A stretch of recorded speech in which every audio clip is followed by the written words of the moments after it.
It is now the middle of the night.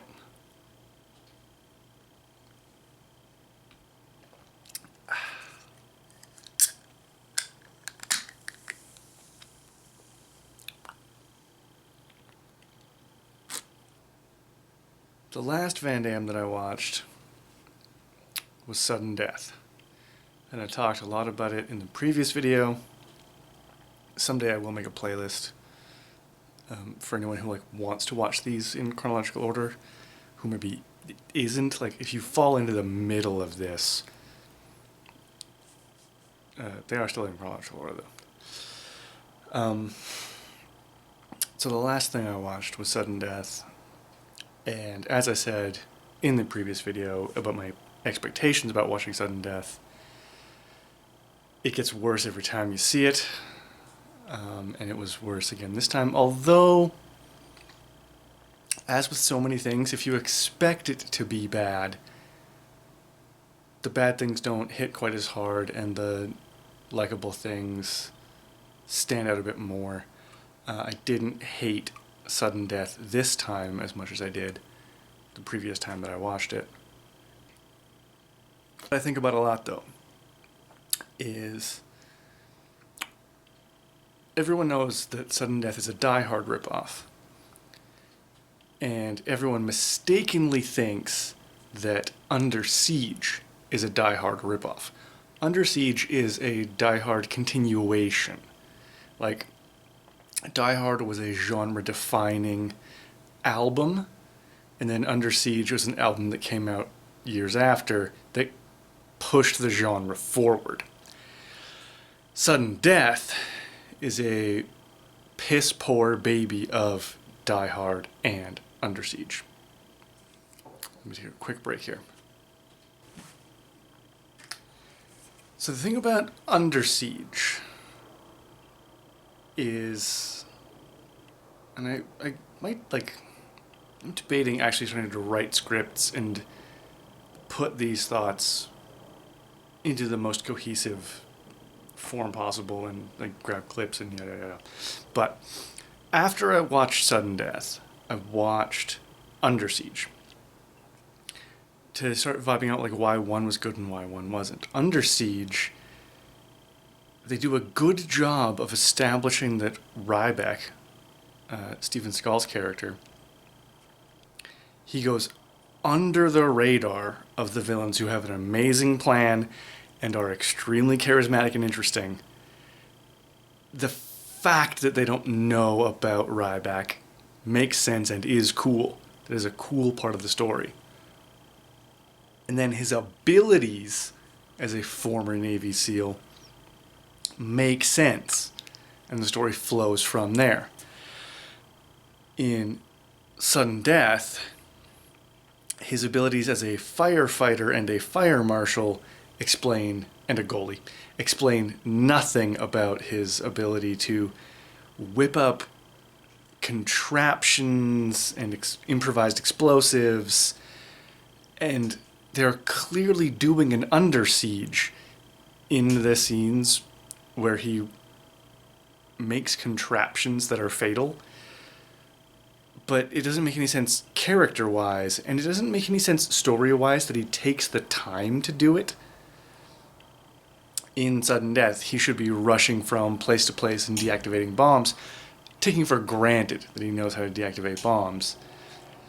The fact that he builds some kind of contraption and then immediately uses it is just a ripoff of Under Siege and the Navy SEAL movie character of just someone who is such a super ninja, they can build themselves a weapon out of anything. But it's also still a Die Hard in that they try and have the phone conversations between hero and villain, which in Die Hard are awesome. And even in Under Siege, communication between hero and villain is cool. They don't overdo it. It's not subtle or intriguing. It is just well done and interesting. And in Sudden Death, it's weird and dumb. in Die Hard, the best of the best action movies,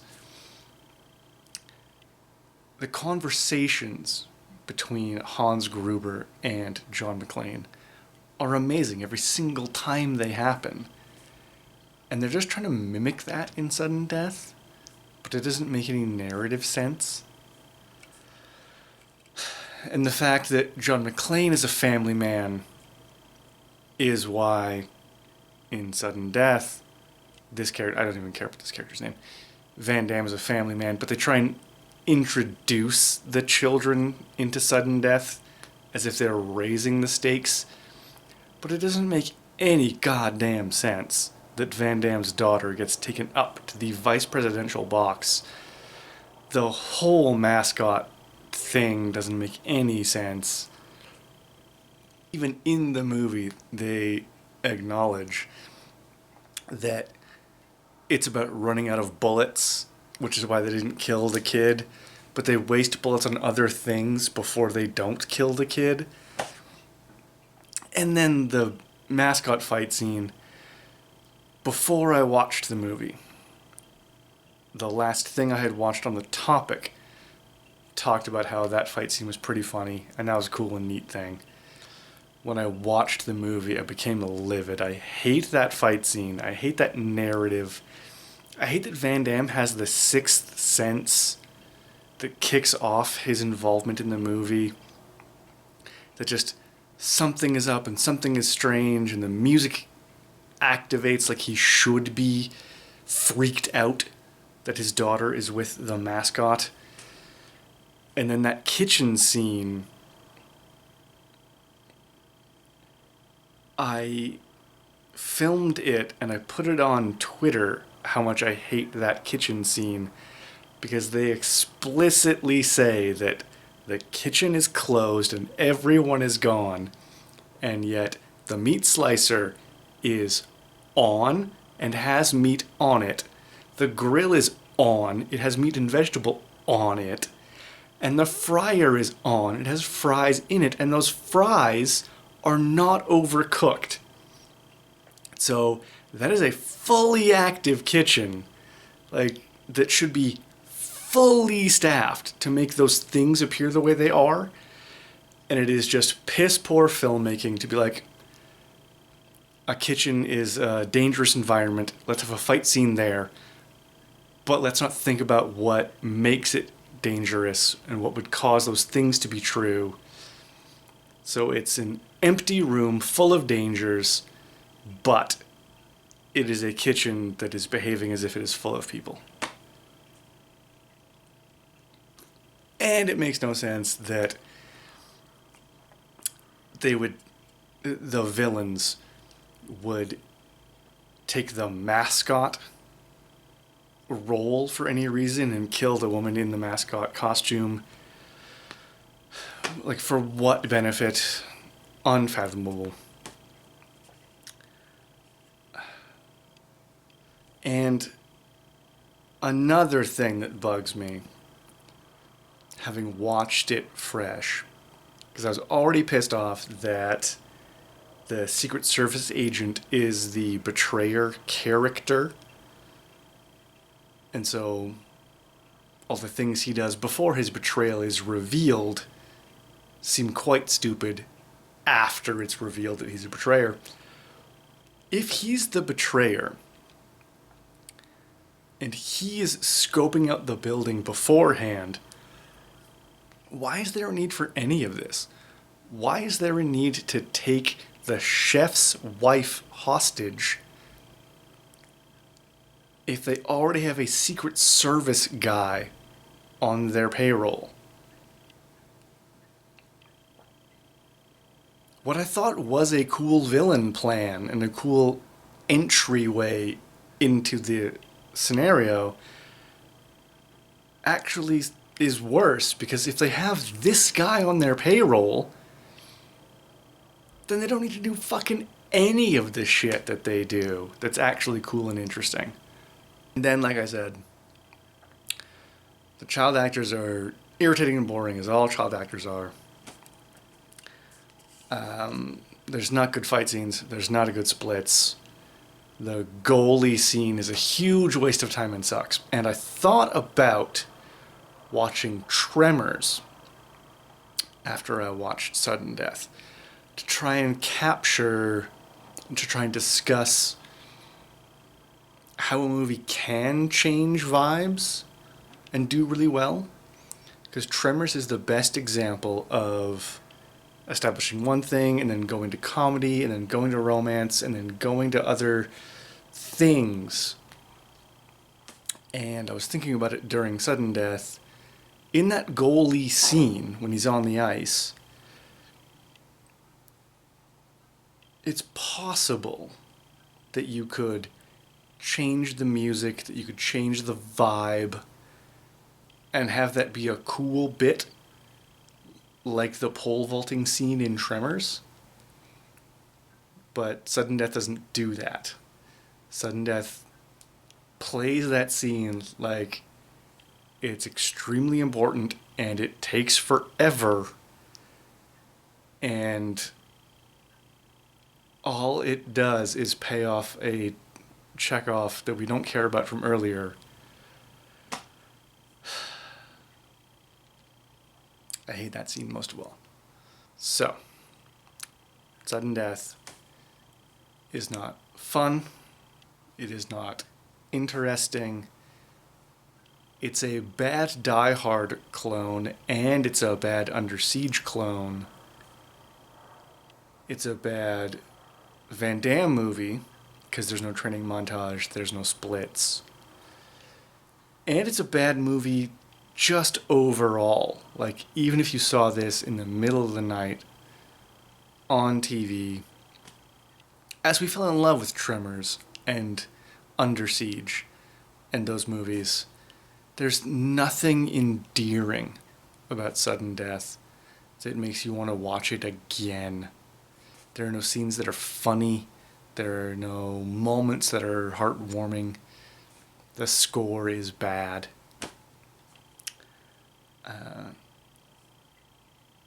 It's a very, very bad Van Damme movie.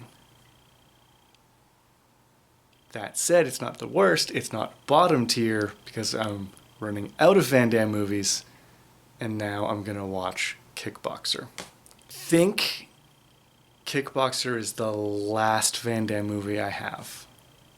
As I've done this series, I think I've watched them all now and talked about them, and I have to watch Kickboxer and talk about it because I will never watch The Quest again. Period.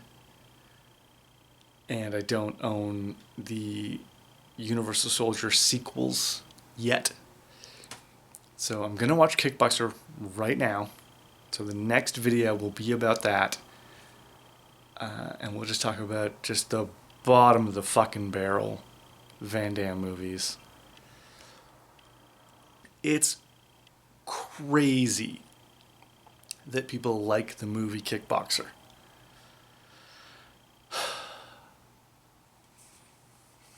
Like, my memory of The Thing, as is the structure of these videos, going into a watch of Kickboxer, my memory is it's sort of interesting and neat. The first kickboxing fight scenes that are clearly filmed on a soundstage, and Van Damme's brother gives him good advice and does seem like a true Chad, who then gets whooped. And the only good scene in the movie is the Tong Pao kicking the pillar scene. And then there's just like 80 minutes of bullshit that no one could possibly care about. And we're introduced to a black American veteran who, late in the film, gets his hands on a rocket launcher. The training montage is just dumb. They play DDR, and then at one point they go out in a bar fight.